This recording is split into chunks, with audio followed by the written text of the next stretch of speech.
Question 18 is a lovely trigonometry question, and it's worth a massive 6 marks, and that's because you have to use 2 different areas of trigonometry. So ABCD is a quadrilateral, that means it's a 4-sided shape. They want us to work out the length of DC, so this is what they want us to find, this length here, all right? And they want us to give our answer correct to 3 significant figures. I'm going to worry about that at the end. I'm going to look at this for now. Now, in order to find this, first of all, they're giving us 2 triangles, so it's pretty good. It's a pretty good prediction that they're going to want us to do something with what's going on over here. But let me tell you why.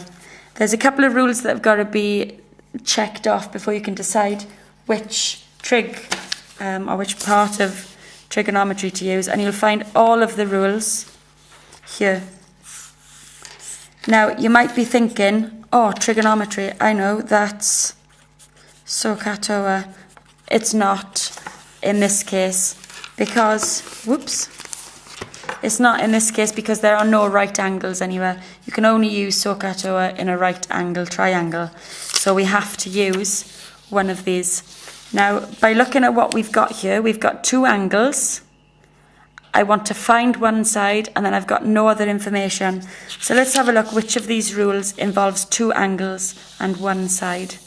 So angles are shown by capital letters and sides by lowercase letters, and the lowercase side is always opposite the capital letter. So capital A corner, lowercase a side. Capital B corner, lowercase b side.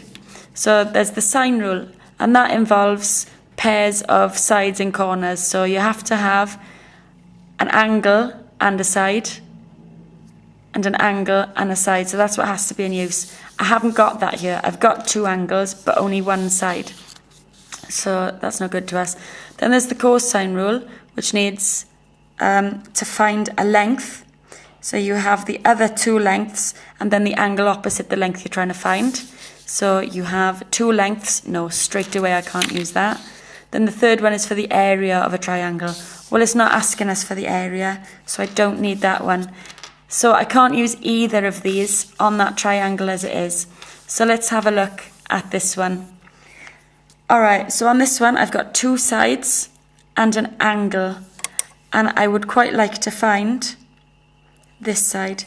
I'm going to call it lowercase a because it's opposite that angle. Okay, it's opposite capital A, so this side is lowercase a.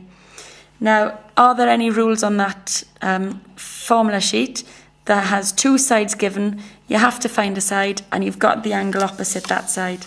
Yes, there is, and it's this one, the cosine rule. So, the cosine rule, I'm going to first of all state on my answer sheet that that's what I'm using. So I'm saying cosine rule. And I'm going to copy out exactly what's written on that formula sheet. It says a squared is equal to b squared plus c squared minus 2bc cos a. And you might notice that that is Pythagoras. And that makes sense because we're using 3 sides. But because it's not a right angle triangle, you have to bolt the cosine on at the end. So that's our formula. Let's apply it to this triangle. So I'm forgetting right now about that. That doesn't exist to me, that triangle.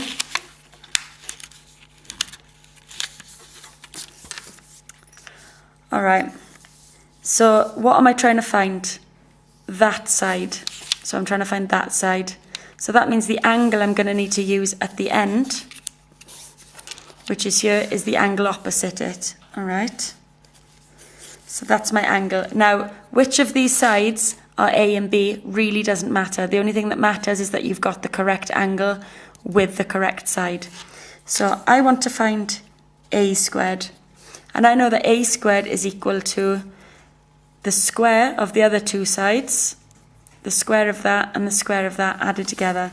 So A squared equals 5.6 squared plus 8.2 squared. Take away 2, and that's times by, remember, so 2 times by b, which I said was 5.6. And it's not squared this time, it's just b. Times by c, which is 8.2. times by cos of A, which we said was 78 degrees. Now, you can put this into your Casio calculator exactly as it's written. You don't need to worry about brackets or anything. Here's the one I did earlier. 5.6 squared plus 8.2 squared minus 2 times 5.6 times 8.2 times cos 78. The only thing I did was make sure I closed that bracket off, and then I pressed equal, and it's given me that answer. So A squared is equal to 79.5053 ... That number goes on. I'm not going to cut it off or round it just yet, because I haven't actually found the length of the side. I know that the side squared is 79.5053, but I want to find what A is. So to get A, I just have to root both sides, because that'll cancel out, leaving me with A equals the root of 79.5053, and so on. So that answer is still on my calculator display. I want to find the square root of, then I press this button here, my answer equals, and then that'll do it automatically for me. So I'm going to write a lot of those numbers down first of all. 8.91657, and it goes on. So that's my length of A. What I'm going to do at this point is round it so that I can use it for part B. So I'm going to say that A is equal to 8.9, and I'll round that to 8.92, so I'll cut it off after 3 significant figures.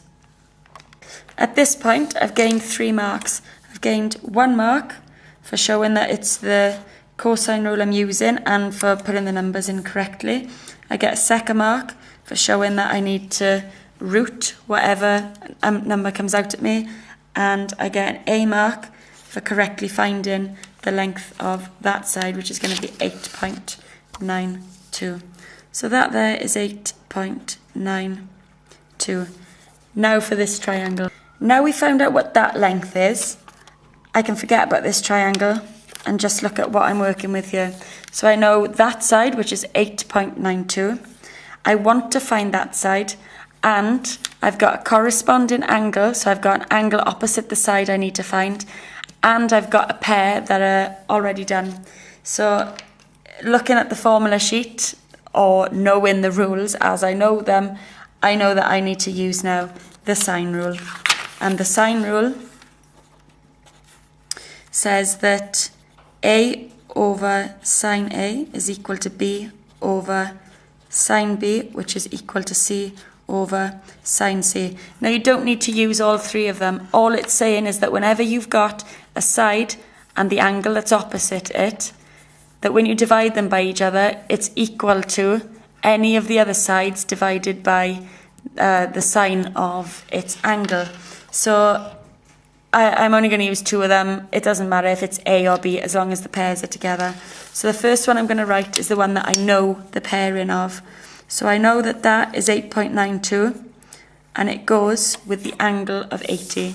So the first thing I'm going to write is 8.92 divided by the sine of 80.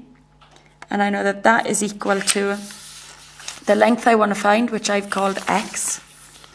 X over the sine of whatever its opposite angle is, and that's there, 40 degrees.